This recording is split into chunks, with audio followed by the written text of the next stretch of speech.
현관에 둔 이것이 60년 쥐띠들을 번영하게 할 것이고 큰 돈을 가져다 줄 것입니다. 여러분, 올해는 을사년입니다. 이는 강한 음의 기운을 가진 해이며 또한 성장하지 못한 묘목을 상징한 해이라 풍파가 많고 고난이 많으며 이것이 모두 내적으로 갈무리가 되니 항상 어디서든 심리적 불안이 강해진다는 것을 의미하는 것입니다. 아마 여러분 가정 역시 그러할 것입니다. 작은 것, 별것 아닌 일에서 가족 간의 갈등이 생기는 일들이 잦아질 것이며 또한 서로 대립하는 일들이 많이 벌어지게 될 것입니다. 이래서 은혜보다 지혜로움이 필요한 해이며 또한 은혜보다 대비가 많이 필요한 해입니다. 자, 60년 쥐띠들 꼭 현관에 이것을 두시도록 하세요. 분명 이것은 기운의 순환과 조화를 만들어 가정에 큰 번영을 만들어 줄 것이며 또한 앞서의 불행이 생기지 않도록 만들어 줄 것입니다. 우선 영상을 시청하시기 전에 좋아요, 구독, 알림을 부탁드립니다. 제가 이 영상을 제작하는데 큰 힘이 되는 것은 물론이고 다음번 영상들도 여러분들이 편안하게 받아보실 수가 있을 것입니다. 여러분 반갑습니다. 도도입니다. 여러분, 어리석은 사람들은 한 줌도 안 되는 작은 자신만의 지식을 믿고 수많은 경험에서 온 진리를 잘 믿지를 않습니다. 이래서 저도 늘 여러분들에게 이러한 말씀을 드리기도 하였던 것입니다. 부자들과 이야기를 하기가 훨씬 쉽다고 말입니다. 여러분, 항상 불쾌한 삶, 어려운 삶을 살아가는 사람들은 남의 말을 잘 듣지 않으려는 공통점을 누구나 다 갖고 있다는 것입니다. 여러분 꼭 명심을 하세요. 현대의 풍수는 여러분들의 심리를 조정하는 학문입니다. 여러분의 심리 상태를 보다 안정화시키고 또한 긍정화시켜서 여러분들의 무의식적인 행동들이 이런 행동이 되도록 만들자라는 학문이 바로 이 학문이라는 것입니다. 하여서 이 기라는 것을 이야기하고 있다는 것입니다. 물론 이 기라는 것은 여러분들이 내뿜는 것이고 또한 여러분에게서 발산이 되니까 항상 긍정적인 기, 안정화된 기를 여러분이 내뿜을 수 있도록 만들어주는 학문인 것입니다. 60년 쥐띠들, 을사년은 4월에는 꼭 이것을 현관에 두시도록 하세요. 분명 여러분에게는 맑고 건강하게 변해갈 것이며 또한 여러분들이 하시는 모든 일에서 특히 재물적인 안정이 강해지게 될 것입니다. 이제부터 시작해 보겠습니다. 첫 번째, 을사년 4월에는 발매트를 꼭 현관에 두시도록 하세요. 여러분, 사실 이 발매트를 현관에 두시면 아주 좋은 것입니다. 하지만 청결 문제로 인해서 이것을 치우는 것이 좋다라고 말하신 분들이 계시던데요. 이는 여러분들의 부진함으로 해결해야 할 문제일 것입니다. 4월에는 이 발매트를 꼭 현관에 두시도록 하세요. 이는 분명 여러분들에게 맑고 깨끗한 기운이 잘 살아나도록 도와줄 것입니다. 물론 모양이나 크기는 상관이 없습니다.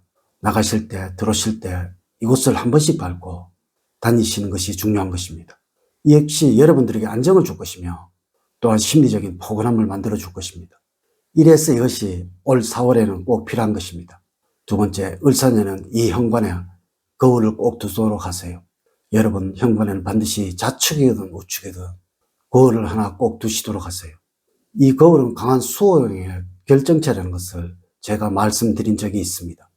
물론 올해는 을사년이라 맑고 뜨거운 화호행을 상징하는 해입니다. 이래서 아마 60년 쥐띠들은 원래 아주 뜨거워지실 것입니다. 또 다혈질적으로 변하게 될 것입니다. 이래서 차가운 구인이 필요한 것이며 이것이 바로 작은 거울인 것입니다. 물론 이 거울을 가지고 다니는 것이 좋으나 이는 여성분들의 경우 화장품 케이스에 달려 있으니 문제가 될 것이 없으나 남성분들은 정말 이것을 가지고 다니시기가 쉽지 않을 것입니다. 현관 좌우측 어느 곳이든 이 작은 거울을 하나 두시도록 하세요. 그리고 나가시면서 들어오시면서 이 거울을 꼭 보시도록 하세요. 여러분, 화호행에서 이 수호행은 재물을 말하는 것입니다. 뜨거운 화호행을 잠시나마 식혀줄 것이며 분명 재물인이 살아나게 될 것입니다. 그리고 또한 여러분들의 집에 재물적인 안정이 만들어질 것입니다. 세 번째, 을사년에는 현관에 화분을 두지 마세요. 여러분, 올해는 절대 현관에 두지 않아야 하는 것이 바로 이 화분이라는 것입니다. 이는 여러분들의 가정을 금전적으로 아주 어렵게 만들 것입니다. 여러분, 이 을사년은 오행학적으로 화행을 말하는 것이며 또한 목오행을 말하는 것입니다. 이래서 제가 작은 나무가 고난과 풍파를 겪는 형상이라고 말씀을 드리기도 하였죠. 작은 목오행이 모이면 다툼이 생기고 싸움이 많아지게 됩니다. 마치 어린아이들이 많이 모여서 싸우고 다투는 것을 연상을 하시면 될 것입니다. 올해만큼은 절대 현관에 그 어떤 모경의 기운이 있어서는 안 된다는 것입니다. 이래서 이 현관에 화분이나 꽃은 꼭 올해만큼은 베란다로 옮기시도록 하세요. 네 번째, 을사년에는 현관에는 조명을 밝게 해두세요. 일전에 제가 화장실은 따뜻하게 해두시라고 말씀을 드렸더니 이 부분에 관해서 많이들 궁금해 하시더라고요. 여러분, 어두운 곳은 상대적으로 차가울 수밖에 없습니다. 물론 밝은 곳은 따뜻할 수밖에 없겠죠. 이는 과학적으로도 증명된 것으로 조명이 밝은 곳은 상대적으로 온도가 높아 공기의 흐름이 빠르고 강해진다고 합니다. 화장실도 그렇지만 올해만큼은 이 현관도 무조건 밝게 해 두셔야 한다는 것입니다. 이는 오행적으로 강한 화오행을 의미하는 것입니다. 물론 앞서 거울과 같이 강한 재물운을 상징하는 것이며 원래 현관이 밝다면 재물운이 살아나게 될 것이고 또한 안정화될 것이라는 이야기인 것입니다. 오래되고 흐려진 등은 꼭 밝은 빛을 내는 조명으로 교체를 하시고 이것이 어려우시다면 전부라도 교체를 하시도록 하세요. 다섯 번째, 을사년에는 현관에 꼭 방향별로 이것을 두시도록 하세요. 여러분, 풍수는 방향을 중요시합니다. 이래서 저도 늘 방향에 관해서 여러분들에게 말씀을 드리는데요. 현관의 방향이 남쪽이라면 원래 여러분들은 아주 풍요로울 것입니다. 그리고 북쪽이라면 1년 내내 행복이 넘칠 것입니다. 하지만 현관의 방향이 동쪽이라면 다툼이나 갈등이 많을 것입니다. 하여 반드시 조명을 밝게 만드는 것이 중요한 것이며 또한 이 현관에 거울을 하나 두는 것이 중요한 것입니다. 그리고 현관의 방향이 서쪽 방향이라면 현관의 발매트를 털이 많은 것으로 하나 구입하셔서 놓아두시도록 하세요. 절대 고무로만 된 제품은 구입하지 마시고 털이 있는 것, 포근함을 느낄 수 있는 것으로 하나 구입해서 두시도록 하세요. 이것이 가족 간의 양보와 이해를 만들어주게 될 것입니다. 여섯 번째, 을사년 현관에 물과 관계된 그림을 걸어두시도록 하세요. 여러분, 올해는 뜨겁고 그리고 맑은 화호형의 해입니다. 하지만 이것이 연약하고 자금을 의미하는 것이 문제입니다.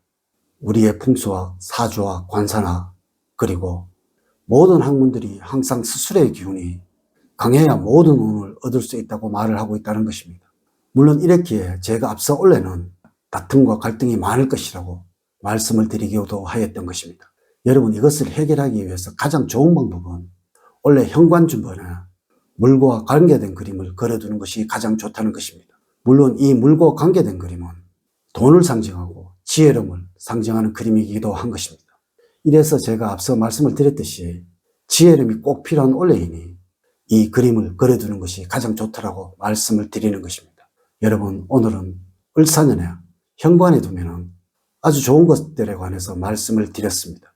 이렇게 제가 2025년 을사년 4월에 60년 쥐띠들의 현관에 이것이 있다면 큰 돈을 만져서 행운이 넘쳐나게 될 것이고 로또 대박의 행운을 기대해 보셔도 좋을 듯 합니다. 이제 이야기를 마치도록 하겠습니다. 저는 늘 여러분들 가정에 사랑과 행복이 넘치는 삶을 만들어 드리도록 노력을 하겠습니다. 오늘 긴 시간 시청해 주셔서 감사드립니다. 다음 시간에 더 좋은 영상으로 인사를 드리도록 하겠습니다. 감사합니다.